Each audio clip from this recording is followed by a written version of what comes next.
샬롬! 온라인 예배를 드리는 우리 모든 친구들을 사랑하고 축복합니다. 우리 친구들 오늘이 벌써 대림절 두 번째 주가 되었어요. 아기 예수님을 맞이할 준비 다들 되었나요? 그럼 이제 우리 함께 제이키즈 친구들과 즐거운 찬양과 율동으로 하나님께 예배를 올려드리도록 하겠습니다.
아멘! 무엇보다 소중한 보물인 하나님 나라를 소유한 우리 모든 친구들이 되기를 바랍니다. 그럼 이제 우리 함께 하나님의 말씀을 읽어보도록 할게요. 하나님의 사람으로 온전하게 자라가요. 오늘 하나님께서 우리에게 주신 말씀은 디모데후서 3장 14절에서 17절까지 말씀이에요. 우리 함께 화면을 보면서 하나님의 말씀을 읽어보도록 할게요. 시작! 그러나 너는 배우고 확신한 일에 거하라. 너는 내가 누구에게서 배운 것을 알며 또 어려서부터 성경을 알았나니 성경은 능히 너로 하여금 그리스도 예수 안에 있는 믿음으로 말미암아 구원에 이르는 지혜가 있게 하느니라. 모든 성경은 하나님의 감동으로 된 것으로 교훈과 책망과 바르게 함과 의로 교육하기에 유익하니 이는 하나님의 사람으로 온전하게 하며 모든 선한 일을 행할 능력을 갖추게 하려 함이라. 아멘. 여러분은 1년에 키가 얼마만큼이나 자라나요? 목사님은 중학교 2학년 때 여름방학 한 달 동안에 키가 9cm나 큰 적이 있어요. 우리 친구들 중에는 아마 키가 얼마나 자랐는지 재보기 위해서 벽에 선을 그어본 친구들도 있을 거예요. 여러분의 키가 자라고 생각이 자라는 것만큼 또 자라나야 할 것이 있어요. 그것이 무엇일까요? 오늘 말씀을 들으면 그것을 알 수 있어요. 로마 황제였던 네로는 그리스도인들을 핍박했어요. 예수님을 믿는다는 이유만으로 옥에 가두기도 하고 원형 경기장에서 사자를 불러내어 그리스도인들을 죽이기까지 했답니다. 바울도 예외는 아니었어요. 네로 황제의 명으로 체포되어서 옥에 갇히고 말았죠. 저번에 갇혔을 때랑은 상황이 완전히 달라졌어요.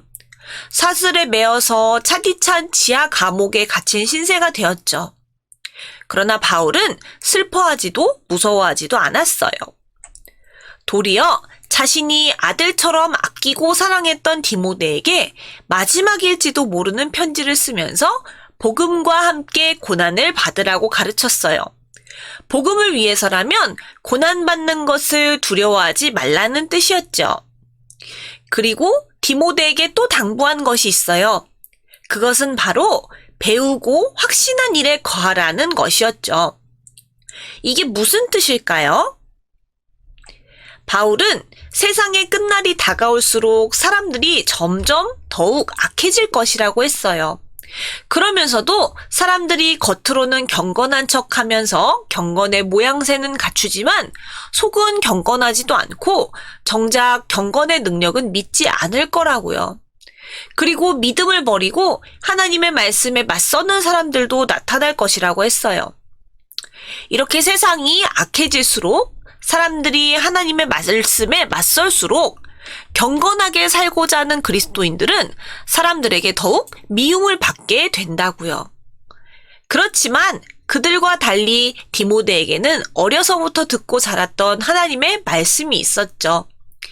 그래서 바울은 우리가 진리라고 믿고 확신하는 그 말씀을 붙들고 그 안에 거하라고 디모데에게 당부한 것이었어요. 바울은 왜 디모데가 말씀 안에 굳게 거하길 원했을까요?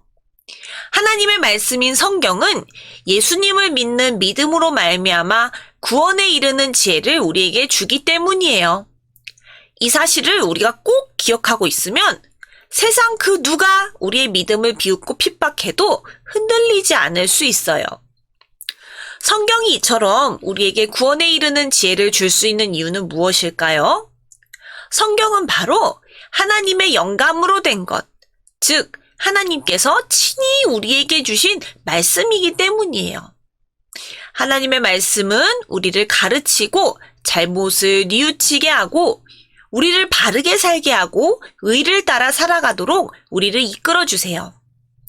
우리가 이 말씀을 따라 살아갈 때 하나님께서 우리를 하나님의 사람으로 온전하게 만들어 주신답니다. 여러분, 바울이 디모데에게 하나님의 사람이라는 별명을 주었다고 지지난 시간에 우리가 함께 나누었었죠? 우리 또한 하나님께서 기뻐하시는 믿음의 사람이 될 때 이 세상에서 선한 일을 행할 능력을 갖출 수 있어요. 그러니까 여러분은 키와 생각뿐 아니라 하나님의 사람으로 온전히 자라가야 해요. 하나님의 말씀을 따라 살아가면서 말이에요. 그러기 위해서는 무엇보다 하나님의 말씀을 잘 알아야겠죠? 하나님의 말씀을 가까이 두고 읽으며 하나님의 말씀을 따라 살아가는, 그래서 하나님의 사람으로 온전하게 자라가는 우리 성산교회 예수사랑 초등부가 되기를 주님의 이름으로 간절히 바랍니다. 아멘. 오늘 주신 말씀으로 함께 기도할게요. 우리의 몸과 마음을 자라게 하시는 하나님 아버지, 감사해요. 우리가 몸과 마음뿐만 아니라 영적으로도 신앙적으로도 쑥쑥 자라도록 도와주세요. 하나님의 말씀을 가까이 하고 말씀을 읽고 듣고 외우고 지키는 사람이 되겠습니다. 그래서 하나님의 사람으로 온전히 자라가는 저희가 되도록 이끌어주세요. 세상이 점점 악해져가는 중에 저희가 선함으로 하나님을 드러내는 그리스도인이 되고 어떤 힘들고 어려운 상황 속에서도 믿음에 굳게 서서 흔들리지 않는 사람들이 되도록 인도해 주세요. 그래서 하나님께서 기뻐하시는 하나님의 사람으로 저희를 사용해 주세요. 예수님의 이름으로 간절히 기도합니다. 아멘. 이번 주에 암송 말씀을 함께 외워보아요. 모든 성경은 하나님의 감동으로 된 것으로 교훈과 책망과 바르게 함과 의로 교육하기에 유익하니 이는 하나님의 사람으로 온전하게 하며 모든 선한 일을 행할 능력을 갖추게 하려 함이라. 디모데후서 3장 16절에서 17절 말씀. 아멘. 오늘 예배를 잘 드린 친구들은 예배 후에 유튜브에 댓글을 남겨주시거나 온라인 예배를 드리는 인증샷을 찍어서 보내주시면 출석으로 체크하도록 할게요. 코로나19가 계속 유행하고 있어요. 이 어려움이 빨리 지나갈 수 있도록 우리 친구들 함께 기도해요. 모두 건강 조심하고 어디서든 마스크와 손소독 꼭 잊지 마세요. 성탄절 준비를 위한 링크를 각 가정에 카톡으로 전달했어요. 목사님의 유튜브 채널에도 동영상이 올라와 있으니 꼭 참고하시고 집에서도 즐겁게 배우고 연습해보세요. 친구들, 오늘 말씀도 즐겁게 잘 들었나요? 오늘 들은 말씀을 가지고 이 한 주간도 특별히 대림절 기간 동안 예수님을 기다리면서 하나님의 나라를 우리 친구들의 삶 속에서 열심히 이뤄가면서 살아가는 모두들 되기를 주님의 이름으로 간절히 축원합니다. 그러면 목사님과 다음 주에 또 함께 봐요. 안녕!